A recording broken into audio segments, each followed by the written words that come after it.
பிரியமானவர்களே, ஆண்டவராக இயேசு கிறிஸ்துவின் நாமத்தினாலே உங்களை வாழ்த்துவதிலே மகிழ்ச்சி அடைகிறேன்.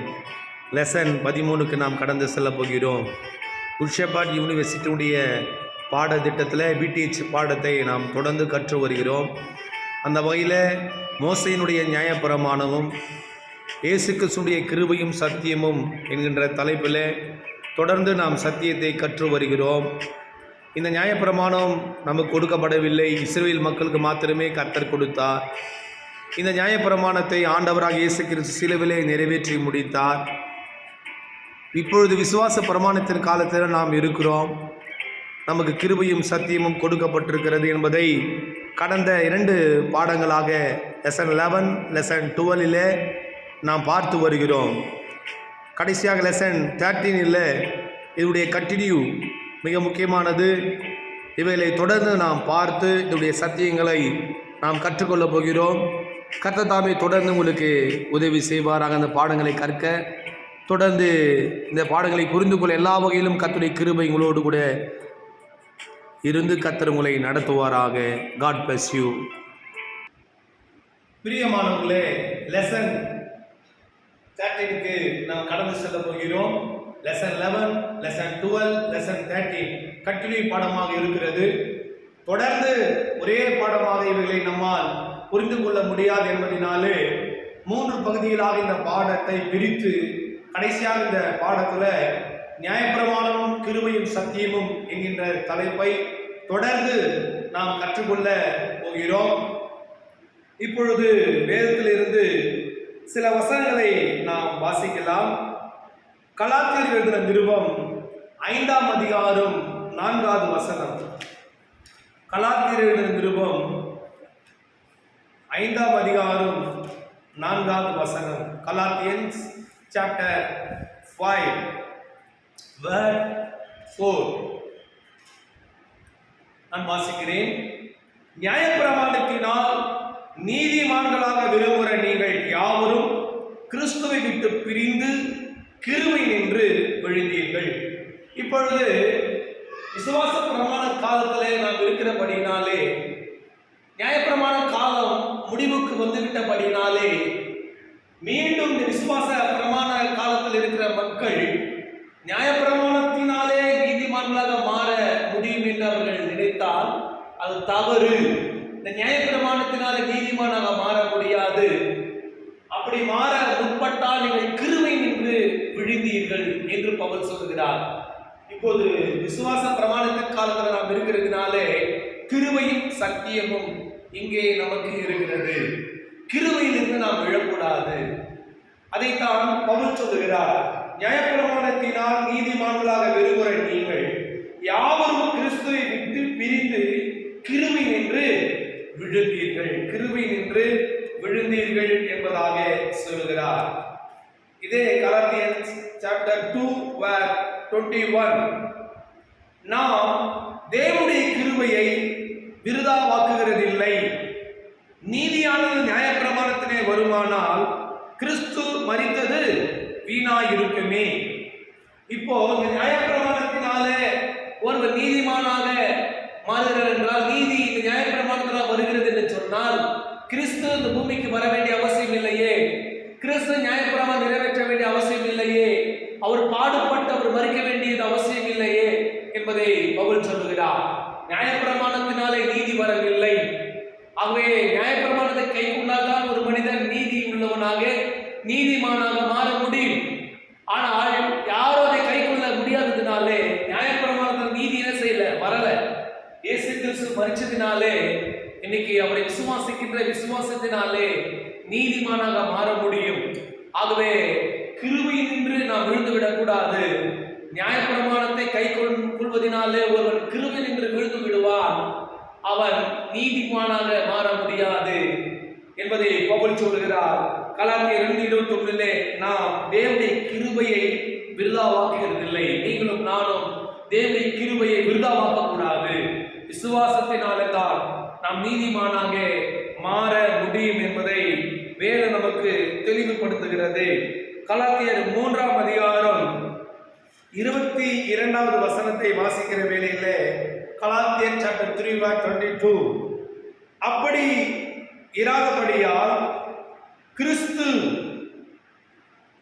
அப்படி இராதபடியால் இயேசு கிறிஸ்துவை பற்றும் விசுவாசத்தினாலே பலிக்கிற வாக்கு தத்தம் விசுவாசம் உள்ளவர்களுக்கு அளிக்கப்படும்படி வேதம் எல்லாரையும் ஏகமாய் பாவத்தின் கீழ் அடைத்து போட்டது.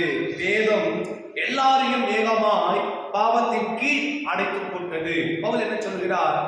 விசுவாசம் உள்ள புறஜாதிகள் மக்களாகிய நாம இருந்தாலும் சரி, நியாயப்பிரமாணத்தை கை கொண்டுகிறதான யூதன் இஸ்ரவேலனாலும் சரி, ஒரு காலத்துல நாம் இயேசுவை விசுவாசிக்காத நிலையில இருந்த புறஜாதிகளாக இருந்த அந்த சமயத்திலும் நியாயப்பிரமாணத்தை கை கொள்கிற இஸ்ரவேல் யூதர்கள் எல்லாருமே பாவத்தின் கீழ் அடிமைப்பட்டவர்களாக தான் இருந்தோம் என்பதைத்தான் பவுல் இங்கே சொல்லுகிறார். மறுபடியும் வாசிக்கிறேன். அப்படி இராதபடியால் இயேசு கிறிஸ்துவை பற்றும் விசுவாசத்தினாலே பலிக்கிற வாக்கு தத்தம் விசுவாசம் உள்ளவர்களுக்கு அளிக்கப்படும்படி வேதம் எல்லாரையும் ஏகமாய் பாவத்தின் கீழ் அடைத்து போட்டது. எல்லாரையும். அதனுடைய பொருள் என்ன? இஸ்ரவேலர், அதுல இருக்கிற யூதன், யார் யூதனாக இருந்தாலும் இஸ்ரவேலாக இருந்தாலும், அல்லது இஸ்ரவேலுக்கு வெளியே இருக்கக்கூடிய யூதேய தேசத்துக்கு வெளியே இருக்கக்கூடிய புறஜாதி மனுஷனாக இருந்தாலும் எல்லாரையும் வேதம் பாவத்தின் கீழ் அடைக்கப்பட்டது. இவர்களுக்கு பாவத்திலிருந்து விடுதலை தேவைப்படுகிறது, இவருக்கு மீட்பு தேவைப்படுகிறது, சாபத்திலிருந்து ஒரு விடுதலை தேவைப்படுகிறது, நீதிமான்களாக மாற வேண்டிய அவசியம் ஏற்படுகிறது. இவைகளுக்காகத்தான் ஆண்டவராகிய சிலுவையிலே மரித்து ரத்தம் சிந்தினார். அவரை நாம் விசுவாசித்தால் மாத்திரம் போதும். அவரை விசுவாசிக்கின்ற விசுவாசத்தினாலே நாம் நீதிமானாக மாற முடியும். எந்த நியாயப்பிரமாணத்தினால் ஒரு மனிதன் நீதிமானாக மாற முடியவில்லையோ, இப்போ இயேசு விசுவாசிக்கின்ற விசுவாசத்தினாலே ஒரு மனிதன் நீதிமானாக மாற முடியும் என்று வேதம் சொல்லுகிறது. நல்லா கவனிங்க. இந்த நியாயப்பிரமாணத்தை கொடுத்தது யாரு? தேவன். யாரு கொடுத்தார்? இஸ்ரவேல் மக்களுக்கு கொடுத்தார். ஏன் கொடுத்தார்? இவர்கள் நீதிமான்களாக மாறுவதற்காக கொடுத்தார். இஸ்ரவேல் மக்கள் நீதிமான்களாக மாறினார்களா? மாறவில்லை. அப்படியானால் இந்த நியாயப்பிரமாணம் கொடுக்கும் பொழுதே ஆண்டவருக்கு தெரியும், இந்த இஸ்ரவேலர்கள் நியாயப்பிரமாணத்தை கை கொள்ள மாட்டார்கள், இந்த உடன்படிக்கையை மீறுவார்கள், உடன்படிக்கையை மீறி செயல்படுவார் என்று தேவனுக்கு நல்லா தெரியும். தெரிந்தே இந்த நியாயப்பிரமாணத்தை இஸ்ரவேல் மக்களுக்கு ஆண்டவர் கொடுத்தார். இந்த வசனத்தை ஆதாரத்தோடு நான் காண்பிக்கிறேன். உபாகமம் 31, உபாகமம் 31ஆம் அதிகாரம் 16வது வசனம். Deuteronomy chapter 31 verse 16.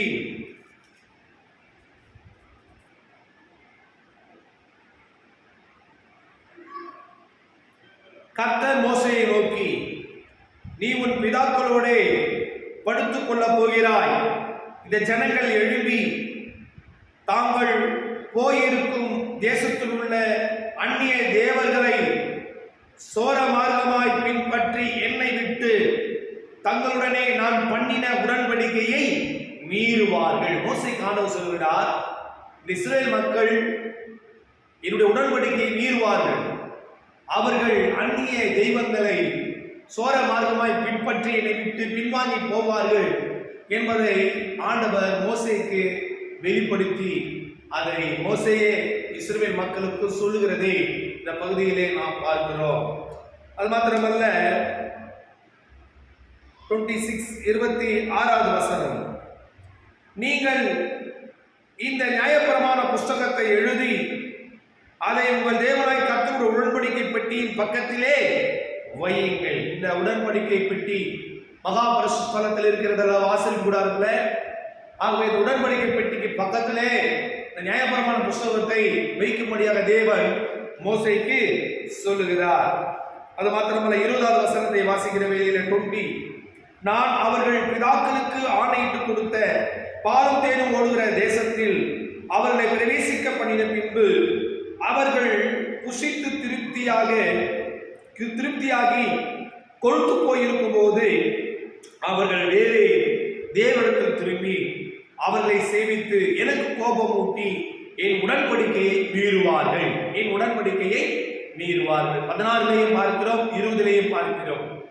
ஆகவே இதை மோசே ஒரு பாட்டாக எழுதி இஸ்ரேல் மக்களுக்கு அவர் பாடி காட்டுகிறார். 29வது வசனத்தை பாருங்கள். 29 என் மரணத்துக்கு பின்பு நீங்கள் நிச்சயமாய் உங்களை கெடுத்து நான் உங்களுக்கு கட்டளையிட்ட வழியை விட்டு விலகுவீர்கள். ஆகையால் கடைசி நாட்களில் தீங்கு உங்களுக்கு நேரிடும். உங்கள் கைக்கிரிகளினாலே கர்த்தரை கோபப்படுத்தும்படிக்கு அவர் பார்வைக்கு பொல்லாப்பானதை செய்வீர்கள் என்பதை அறிவேன் என்று சொல்லி 30வது வசனம்.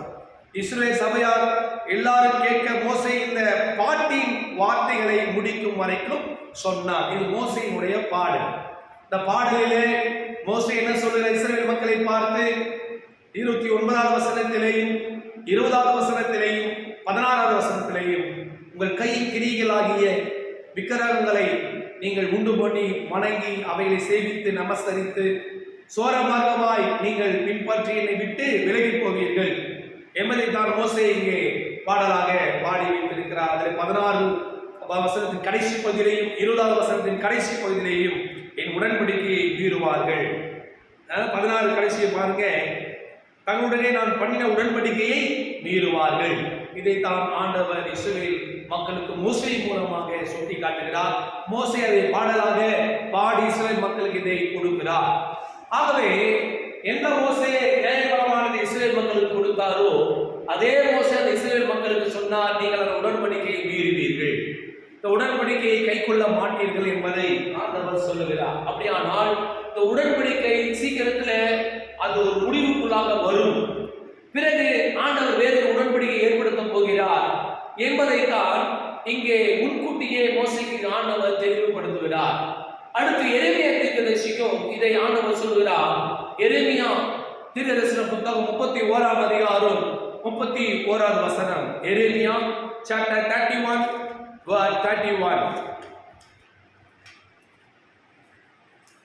எரேமியாவின் புத்தகம் 31ஆம் அதிகாரம் 31வது வசனத்தை நான் வாசிக்கின்றேன், கவனியுங்கள்.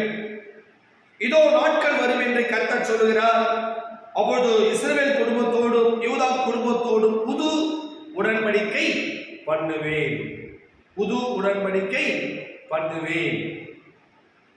பாத்தீங்களா, ஆண்டவர் சொல்றாரு புது உடன்படிக்கை நான் ஏற்படுத்து இஸ்ரவேல் மக்களோடு யூதா குடும்பத்தோடு. ஆகவே இந்த உடன்படிக்கை புறஜாதி மக்களுக்கு மாத்திரமல்ல, இஸ்ரவேல் மக்களுக்கும் யூதர்களுக்கும் அவரை விசுவாசிக்கின்ற புறஜாதிகளுக்கும் இந்த உடன்படிக்கையை கர்த்தர் ஏற்படுத்தி இருக்கிறார்.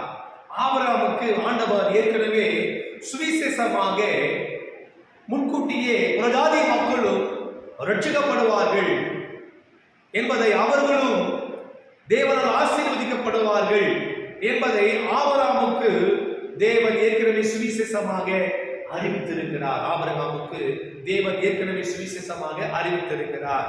கலாத்தியர் எழுதின நிருபம், கலாத்தியர் சாப்டர் 3, கலாத்தியர் சாப்டர் 3 verse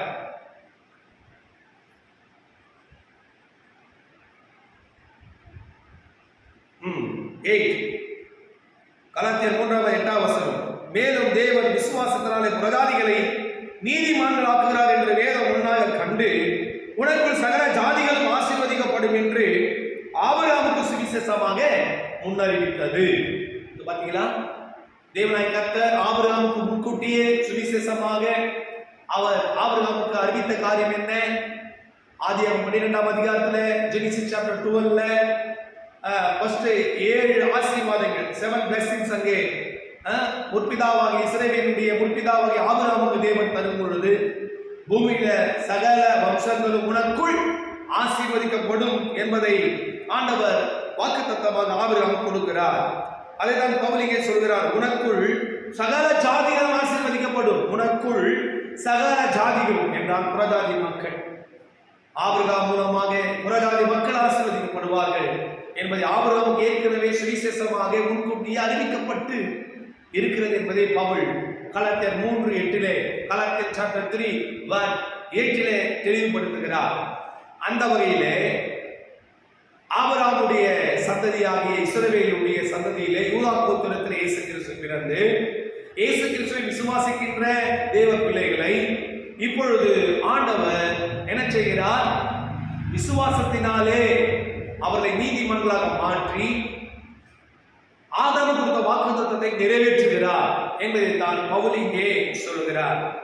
7வது வசனத்தை பாருங்க. ஆகையால் விசுவாச மார்க்கத்தால் எவர்களோ அவர்களே ஆபிரகாமின் பிள்ளை என்று அறிவீர்களாக. 9வது வசனம், அந்தபடி விசுவாச மார்க்கத்தால் விசுவாசமுள்ள ஆபிரகாமுடனே ஆசீர்வதிக்கப்படுகிறார்கள். ஏற்கனவே ஆபிரகாம் கொடுத்த வாக்குத்தத்தத்தை ஆண்டவர் நிறைவேற்றுகிறார். யாரெல்லாம் புறஜாதி மக்கள் இயேசு விசுவாசிக்கிறார்களோ அவர்களையும் ஆபிரகாம் பிள்ளைகளாய் ஆண்டவர் மாற்றுகிறார்.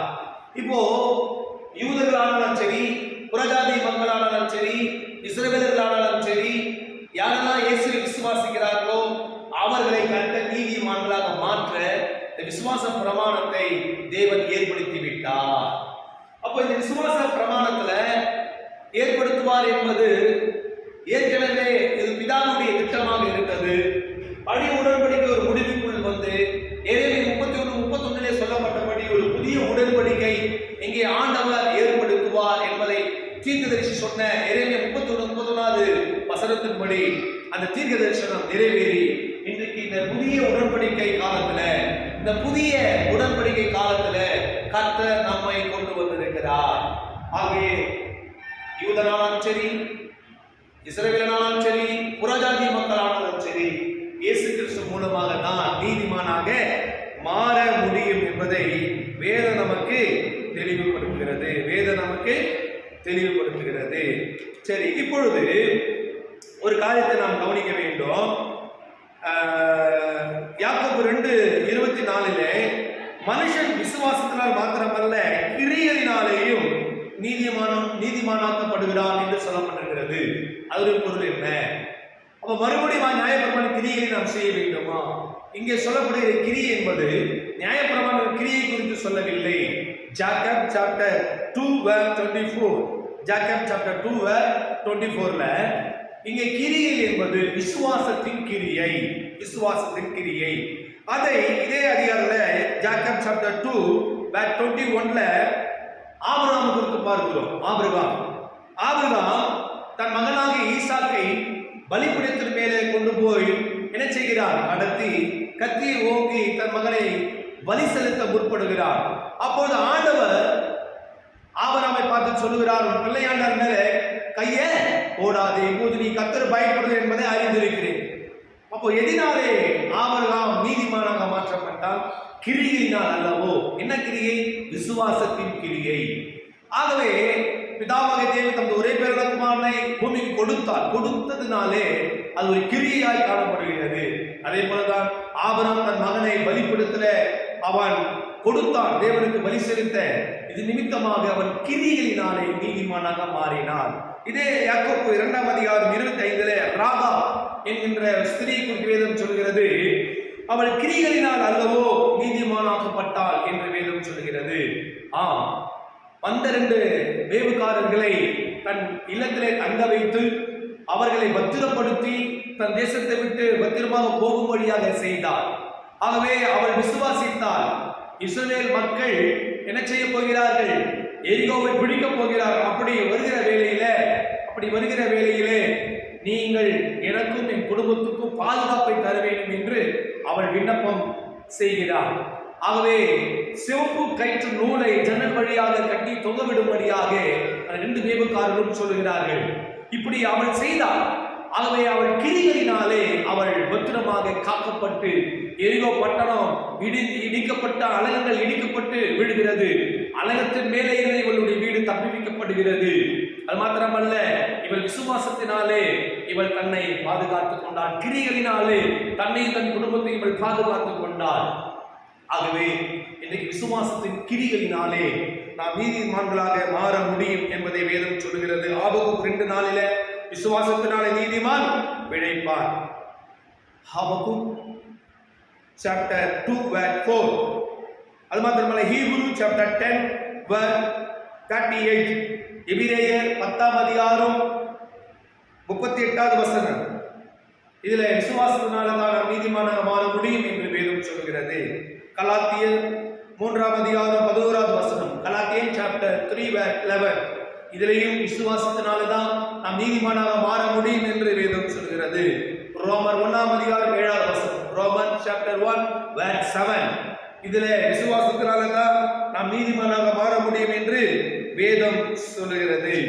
அன்பானவர்களே, தொடர்ந்து நாம் எப்படி நீதிமானாக மாற முடியும் என்பதை தொடர்ந்து நாம் பார்க்க போகிறோம். அதற்கு முன்பாக இயேசு கிறிஸ்துவுடைய ஊழியத்தில் அநேக மக்களை ஆண்டவர் எப்படி நீதிமானாக அவர் மாற்றினார் என்பதை வேதத்தில் இருந்து நாம் பார்க்க போகிறோம். அதற்கு முன்பாக இயேசு கிறிஸ்து ஒரு ஓமையை சொல்கிறார். லூக்கா 18ஆம் அதிகாரத்தில் ஒரு ஓமையை இயேசு கிறிஸ்து சொல்கிறார். லூக்கா 18:9. லூக் காஸ்பல் சாப்டர் 19:18-9 தங்களை நீதிமான்கள் என்று நம்பி மற்றவர்களை அற்பமாய் எண்ணின சிலரை குறித்து ஒரு ஓமையை அவர் சொல்ல ஆரம்பித்தார். ஆயக்காரன் ஜெபிக்கும்படியாக தேவனுடைய ஆலயத்திலே வருகிறார். ஆனால் தேவனுடைய ஆலயத்துக்குள் அவன் வராதபடிக்கு ஆலயத்தின் வாசலிலே இருந்து அவன் ஜெபிக்கிறார். பரிசேயர் உள்ளே வந்து ஆலயத்திற்குள்ளே வந்து ஜெபிக்கிறார். ஆயக்காரன் என்பவன் யார்? பரிசேயர் என்பவன் யார்? 2 பேருமே யூதர்கள் தான். ஆயக்காரர் என்பது யூதர்கள் மத்தியிலே வரியை வசூலித்து அவைகளை கொண்டு போய் ரோமர்களிலே கொடுப்பது தான் ஆயக்காரருடைய வேலை. ஆயக்காரர் என்றால் சேல் டாக்ஸ் ஆபீசர். இந்த ஆயக்காரர்களை யூதர்கள் சங்கம் மூலமாக அவர்களை ஒதுக்கி தள்ளி வைத்தார்கள், ஒதுக்கி வைத்திருந்தார்கள். இந்த யூதர்களுக்கு என்று ஒரு சங்கம் இருந்தது, ஆலோசனை சங்கம், சனகிரிம் சங்கம், நியாய சங்கம் என்ற பல பேர்கள் இருந்தது. இந்த சங்கத்திலே ஆயக்காரர்கள் ஒதுக்கி வைத்தார்கள். ஆயக்காரர்கள் ஏன் ஒதுக்கப்பட்டார் என்று சொன்னால், இந்த வரி வசூலிக்கிறவர்கள் ஏன் ஒதுக்கப்பட்டார் என்று சொன்னால், புறஜாதிகள் யூதர்களை ஆளுகை செய்வதை அவர்கள் ஏற்றுக்கொள்ள முடியவில்லை. அப்படி இருக்கும் பொழுது அவர்களுக்கு இவர்கள் வரி வாங்கி கொடுக்கிறார்களே, இவர்கள் பாவிகள் என்று முத்திரை குத்தப்பட்டு அவர்கள் தேவனுடைய ஆலயத்திலேயும் ஆலய பண்டிகைகளிலேயும் கலந்து கொள்ளாதபடிக்கு அவர்கள் தள்ளப்பட்டவராக இருந்தார்கள். ஆகவே ஆயக்காரன் தேவனுடைய ஆலயத்தில் வெளியே இருந்து அவன் ஜெபிக்கிறான். அன்றைக்கு அநேக வியாதி உள்ளவர்களை தள்ளி வைத்திருந்தார்கள், மேய்ப்பர்களை தள்ளி வைத்திருந்தார்கள். மேய்ப்பர்கள் வனாந்தரத்தில் ஆடுகளை மேய்க்கும் பொழுது ஆடு இறந்தால், ஆட்டுக்குட்டி இறந்தால், சிங்கம், கரடி, அப்படிப்பட்ட மிருக ஜீவன்கள் அந்த ஆட்டுக்குட்டியை தாக்குகிற வேலையிலே, ஓநாய்கள் ஆட்டுக்குட்டியை தாக்குகிற வேலையிலே இறந்தால் அவைகளை தூக்கி போட வேண்டும். ஆகவே நியாயப்பிரமாணத்தின்படி செத்துப்போன அந்த பிரேதத்தை தொடுவது பாவம். சில சமயத்தில் அவர் போட்டிருந்த பாதரட்சைகள் ஆட்டு தோலினால் ஆன பாதரட்சைகளாக இருந்தது. ஆகவே இவையினால் அவர்கள் பாவியல் என்று அவர்கள் இந்த நியாய சங்கத்தின் மூலமாக அவர்களை ஒதுக்கி வைத்திருந்தார்கள். அது மாத்திரமல்ல, நியாயப்பிரமாணப்படி அடிக்கடி கைகளை சுத்தப்படுத்திக் கொள்ள வேண்டும், சரீரத்தை சுத்தப்படுத்திக் கொள்ள வேண்டும்.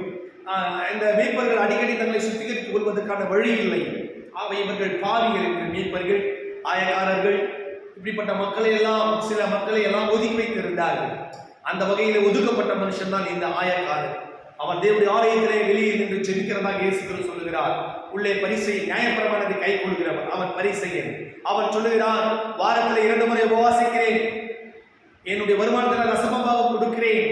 இந்த வெளியில் ஜெபிக்கிறான். ஆயக்காரரை போல மற்ற பாவியை போல இல்லாதபடினாலே நான் நம்மை ஸ்தோத்தரிக்கிறேன் என்று அவன் ஜெபிக்கிறான். இயேசு சொல்லுகிறார், இவன் அல்ல, அவனே நீதிமானாக்கப்பட்டவனாய் தன் வீட்டுக்கு கடந்து சென்றான் என்று. நியாயப்பிரமாணத்தை கை கொண்ட பரிசேயன், உபவாசித்த பரிசேயன், தசமபாகத்தை கொடுத்த பரிசேயன் நீதிமானாக மாறவில்லை. வெளியில் நின்று அழுது ஜெபித்தனல்லா தன் மார்பில் அடித்துக் கொண்டு பாவியை மேல் கிருபையாயிரு என்று அவனை நீதிமானாக்கப்பட்டு வீட்டுக்கு கடந்து சென்றான் என்று இயேசு கிறிஸ்து சொல்லுகிறார். ஆகவே நியாயப்பிரமாணத்தினாலே ஒருவன் நீதிமானாக இருந்தில்லை. தன் பாவங்களை மறைக்கிறவன் வாழ்வடைய மாட்டான். அவன் அறிக்கை செய்து விட்டு விடுகிறவனோ தேவனால் இரக்கம் பெறுவான். இப்படி இரக்கப்பட்ட மனிதன் கிருபையினாலும் இயேசு கிறிஸ்துவாகிய சத்தியத்தினாலும் அவன் நீதிமானாக மாற முடியும். அன்பானவர்களே, ஒரு ஸ்திரியை கொண்டு வந்து இயேசு முன்பாக நிறுத்துகிறார்கள். இவள் ஒரு விபச்சாரி, கைமயமாக பிடிக்கப்பட்டு விட்டால் யோவான் 8ஆம் அதிகாரத்தின்படி அவனை கொண்டு வந்து நிறுத்தி இயேசு பார்த்து சொல்லுகிறார்கள், எங்களுக்கு ஒரு பிரமாணம் உண்டு, நியாய பிரமாணம் உண்டு. எங்களுடைய பிரமாணத்தின்படி இவள் கல்லால் அடித்து கொலை செய்யப்பட வேண்டும். நீர் என்ன சொல்லுகிறீர்? இயேசு சொன்னார், உங்களில் எவன் பாவம் செய்யவில்லையோ அவள் முதலாவது இவள் மீது கல்லெறிய கடவுள் என்று. எல்லாருமே நியாயப்பிரமாணத்தை மீறியவர்கள், எல்லாருமே நியாயப்பிரமாணத்தை கை கொள்ள முடியாதவர்கள். ஆகவே இப்பொழுது தங்கள் மனசாட்சியில் குத்தப்பட்டவர்களாய் கைகளிலே வைத்திருந்த கற்களை கீழே போட்டுவிட்டு கடந்து சென்றார்கள். இயேசு கிறிஸ்து நிமிர்ந்து பார்த்து அந்த ஸ்திரியை பார்த்து சொன்னார், உன்னை யாரும் நியாயம் தீர்க்கவில்லையா? அவள் சொல்கிறாள், என்னை யாரும் நியாயம் தீர்க்கவில்லை, நான் உன்னை நியாயம் தீர்க்கிறதில்லை, நீ போ, இனி பாவம் செய்யாதே. பாருங்க, இயேசு சொன்னார், நீ போ, இனி பாவம் செய்யாதே. பொருள் என்ன? இந்நாள் வரைக்கும் நீ செய்த எல்லா பாவத்தையும் நான் மன்னித்து விட்டேன், நீ போ, இனி பாவம் செய்யாதே. அவள் இயேசு கிறிஸ்துவிடத்தில் இருந்து அவள் புறப்படுகிற வேளையிலே நீதிமானாக மாற்றப்பட்டவளாய், தன் பாவங்கள் முழுவதும் நீக்கப்பட்டவளாய் அவள் கடந்து செல்கிறாள். இனி பாவம் செய்யாதே என்று இயேசு கிறிஸ்துவால் எச்சரிக்கப்பட்டவளாய் கடந்து செல்ல ஆரம்பித்தாள். அன்பானவர்களே, நியாயப்பிரமாணத்தின்படி அவள் கல்லால் அடித்து கொலை செய்யப்பட வேண்டும். ஆனால் விசுவாசம் பிரமாணத்தின்படி இயேசு கிறிஸ்துவால் அவருடைய பாவங்கள் முற்றிலுமாக மன்னிக்கப்பட்டு, இயேசு கிறிஸ்துவால் அவருடைய பாவங்கள் முற்றிலும் நீக்கப்பட்டு அவள் நீதிமானாய் கடந்து செல்கிறாள். அன்பானவர்களே, இதுதான் நியாயப்பிரமாணமும் கிருபையும் சத்தியத்துக்கு உள்ளதான ஒரு வித்தியாசம். இப்போது ஓரளவுக்கு உங்களுக்கு புரிந்திருக்கும் என்று நான் நினைக்கிறேன். இதை போல இயேசு கிறிஸ்து நியாயப்பிரமாணத்தினாலே அதை கை கொள்கிறதுனாலே நீதிமானாக மாற முடியாது என்பதை பலமுறை ஆண்டவர் யூதர்களுக்கும் இஸ்ரவேலருக்கும் தெளிவுபடுத்துகிறார். பாடையை தொடக்கூடாது, செத்து போன பிரேதத்தை தொடக்கூடாது. ஆனால் தலித்தா பூமி என்று சொல்லி செத்து போன சின்ன பெண்ணை கை இயேசு பிடித்து உயிரோடு எழுப்பினார். பாடை இயேசு தொட்டார், வாலிபனை எழுப்பினர் என்று சொன்னார். குஷ்டரோகம் உள்ளவனை தொட்டு இயேசு குணமாக்கினார். நியாயப்பிரமாணப்படி குஷ்டரோகியை தொடக்கூடாது, ஆனா இயேசு தொட்டார். அவை நியாயப்பிரமாணத்தினாலே ஒருவன் நீதிமானாக மாறுகிறது இல்லை, நியாயப்பிரமாண கை கொடுக்கிறதுனாலே அவன் நீதிமானாகிறது இல்லை. என்னை விசுவாசித்தால் உங்கள் வாழ்க்கையில நீதிமானாக மாற முடியும். என்னை விசுவாசித்தால் என் மூலமாக உங்கள் வாழ்க்கையில விடுதலைகளையும் நன்மைகளையும் ஆசீர்வாதங்களையும் பெற்றுக்கொள்ள முடியும் என்கின்ற பாடத்தை இஸ்ரவேலர்கள் யூதர்களுக்கு இயேசு கிறிஸ்து கற்றுக் கொடுக்கிறார். அது மாத்திரமல்ல, எழுத்து கொள்ளும், ஆவியோ உயிர்ப்பிக்கிறது. 2 Corinthians chapter 3 verse 6, 2 Corinthians 2ஆம் அதிகாரம் 3:16 எழுத்து கொள்ளுகிறது. நியாயப்பிரமாணம் எழுத்து ஒரு மனிதனை கொள்ளுகிறது. இது ஸ்பிரிட், ஆவியோ மனிதனை உயிர்ப்பிக்கிறது. இதுதான் விசுவாச பிரமாணம். விசுவாச பிரமாணம் ஆவி, இது எழுத்து. நியாயப்பிரமாணம் எழுத்து, இது மனுஷனை கொள்ளுகிறது. ஆனால் ஆவியோ ஒரு மனுஷனை உயிர்ப்பிக்கிறது. ஆகவே எப்படி ஒரு மனிதன் நீதிமானாக மாற முடியும்? தீத்து 3:6 கிருபையினாலே நீதிமானாக மாற முடியும். கிருபையினாலே. பாருங்க, விசுவாசமோ ஆண்டவர் தருகிற ஆசீர்வாதம் தான், கிருபையும் ஆண்டவர் தருகிற ஆசீர்வாதம் தான். நீங்க தீத்து chapter 3 verse 6 தமது கிருபையினாலே நாம் நீதிமான்களாக்கப்பட்டிருக்கிறோம் என்று வேதம் தெளிவாய் நமக்கு போதிக்கிறது. ஆகவே விசுவாசத்தினாலே நாம் நீதிமானாக மாறுகிறோம், கிருபையினாலே நீதிமானாக மாறுகிறோம். அது மாத்திரமல்ல, 1 Corinthians chapter 6 verse 11 இயேசுவின் நாமத்தினாலே நாம் நீதிமான்களாக மாறுகிறோம். இயேசுவின் நாமத்தினாலே, ஜீசஸ் என்ற நாமத்தினாலே, அந்த நேமினாலே நாம் நீதிமான்களாக மாறுகிறோம். பரிசுத்த ஆவியினாலே நாம் நீதிமான்களாக மாறுகிறோம். இந்த வசனத்தை நீங்க படிச்சீங்கன்னா தெரியும். நீங்க பொறுமையான வசனத்தை படிங்க, நான் உங்களுக்கு குறிப்பு தந்துட்டேன். 1 Corinthians 6:11, 1 Corinthians chapter 6 verse 11 இயேசுவின் நாமத்தினால் நீதிமானாக மாற முடியும். அடுத்து இன்னொரு குறிப்பை நான் சொல்லிட்டேன், பரிசுத்த ஆவியானவர் மூலமாக நாம் நீதிமான்களாக மாற முடியும். அடுத்து ரோமர் 3:24, ரோமன் சாப்டர் 3 verse 24 கிறிஸ்து இயேசுவில் உள்ள மீட்பை கொண்டு நாம் நீதிமான்களாக மாற முடியும். ரோமர் 5:9, ரோமன் சாப்டர் 5 verse 9 இயேசு கிறிஸ்துவின் இரத்தத்தினாலே நாம் நீதிமான்களாக மாற முடியும். இயேசு கிறிஸ்துவின் இரத்தத்தினாலே நாம் நீதிமான்களாக மாற முடியும். அது மாத்திரமல்ல, இன்னொரு வசனத்தை நான் உங்களுக்கு காண்பிக்கிறேன். ரோமர்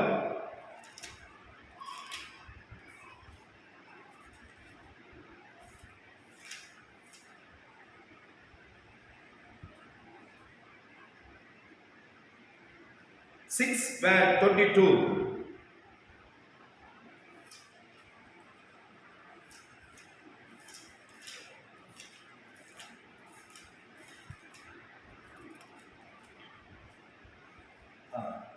ரோமன் சாப்டர் 4 verse 25. ரோமன் 4:25 வசனம். அவர் நம்முடைய பாவங்களுக்காக ஒப்பு கொடுக்கப்பட்டும் நாம் நீதிமான்களாக்கப்படுவதற்காக எழுப்பப்பட்டும் இருக்கிறார். இயேசு கிறிஸ்து எதற்காக பாடுபட்டார்? நம்முடைய பாவங்களுக்காக அவர் பாடுபட்டு சிலுவையிலே மரித்தார். ஏன் அவர் உயிர்த்தெழுந்தார்? நாம் நீதிமான்களாக்குவதற்காக இயேசு கிறிஸ்து உயிர்த்தெழுந்தார். ஆகவே அவருடைய பாடு, மரணம், அவர் உயிர்த்தெழுதல் இவைகளினாலே நாம் நீதிமான்களாக்கப்படுகிறோம். இயேசு கிறிஸ்துவின் கல்வாரி ரத்தத்தினாலே நாம் நீதிமான்களாக்கப்படுகிறோம். கிறிஸ்து இயேசுவின் மீட்பினாலே நாம் நீதிமான்களாக்கப்படுகிறோம். விசுவாசத்தினாலே நாம் நீதிமான்களாக்கப்படுகிறோம். கிருபையினாலே நாம் நீதிமான்களாக்கப்படுகிறோம். இயேசுவின் நாமத்தினாலே நாம் நீதிமான்களாக்கப்படுகிறோம். பரிசுத்த ஆவியானவராலே நாம் நீதிமான்களாக்கப்படுகிறோம். ஆகவே நியாயப்பிரமாணத்தினாலே ஒருவனும் தேவனுக்கு நீதிமான்களாகிறது இல்லை என்பதை இப்பொழுது இந்த விசுவாச பிரமாணத்தினால் மாத்திரமே நாம் எப்படி நீதிமான்களாக மாறுகிறோம் என்கிற பாடத்தை கற்றுக்கொள்ள கர்த்தர் மட்டுமாய் உதவி செய்தான். தொடர்ந்து கர்த்தர் உங்களை ஆசீர்வதிப்பாராக. God bless you.